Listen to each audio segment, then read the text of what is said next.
Make sure to stay until the end. We're going to share a common mistake people make and they end up spending thousands of dollars on parts and repairs they actually do not need. All that will be covered in this video today.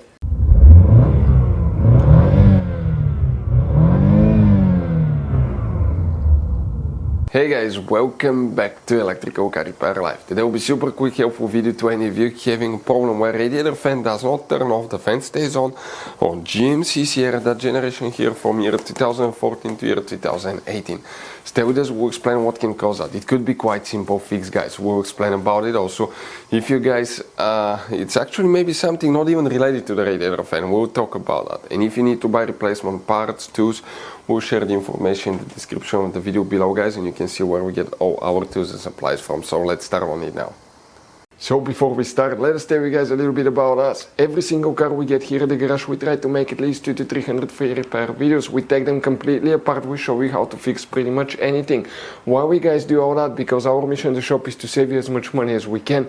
All we need in return, please subscribe to the channel, like the video, that way we can keep making these free videos.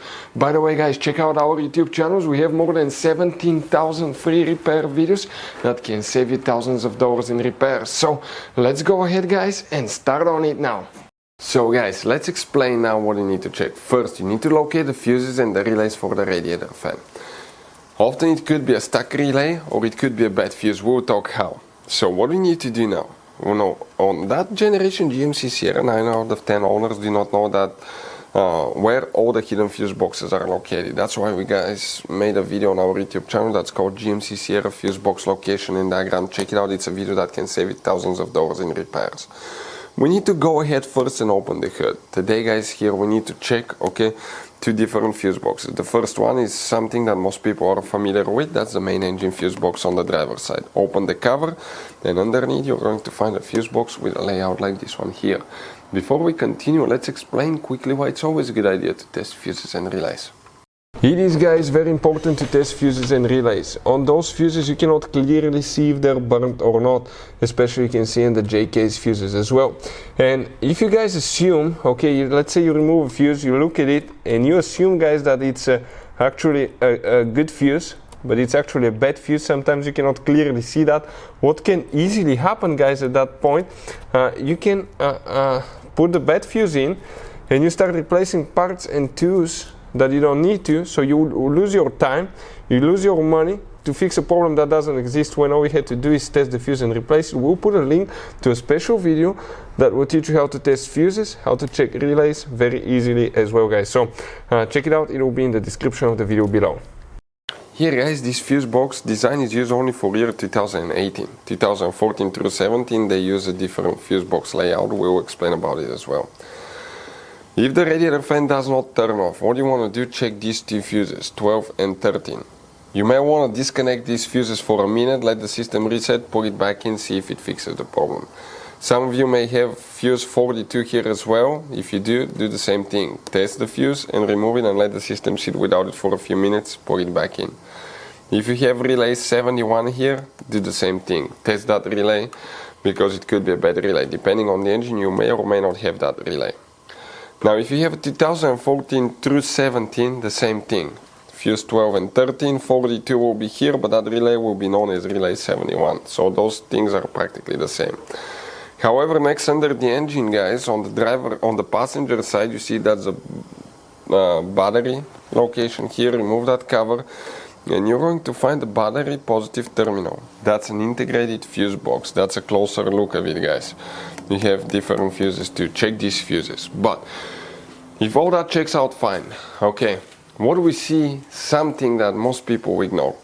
Now if radiator fan stays on, guys, you have one device that's known as a coolant temperature sensor. Let us show you, that's the device guys right here. The purpose of that thing, okay, the engine, it reads the engine temperature guys, okay, and tells the engine computer how hot the coolant is, and from there it's going to go ahead and send signal to the radiator fan to turn on. If that coolant temperature sensor is not working, or it's even disconnected if you worked on your engine and you forgot to plug it in, that can cause the fan to stay on because the engine computer will not know the engine temperature, so it will automatically turn the fan on, so the engine has a lower chance to overheat. So test your coolant temperature sensor. We have a video how to do that. It's very easy. And check the connection and the wire for the coolant temperature sensor. Next, it could be bad radiator fan or radiator fan control module. Also, something that we've seen, guys, okay, happen only 2 times in our career, but the signal wire from the engine computer, okay, to the radiator fan was broken internally, and that caused the fan to be on as well. Because if the fan doesn't know when to turn on, practically will stay on all the time. That way the engine cannot overheat. So always check these things, guys. Those are the most common things we see here at the shop. Sometimes it's bad radiator fan control module as well. And if you want to see how to test one, we'll have the videos on the channel for any of you looking for that too. So guys, this GMC SIERRA has all kinds of different fuses, different kinds of relays, and those could be really hard to find. If you're in the middle of nowhere, you cannot find a replacement one, you may be stuck because of that. So we recommend, guys, okay, to get some spare ones and put in the glove box for a peace of mind. We will share the information in the description of the video below where you can get them from at a good price, quick shipping, that way you do not waste money and time. Hopefully, guys, the video was helpful. If you have any questions, don't hesitate to let us know. Thank you for watching. See you next time.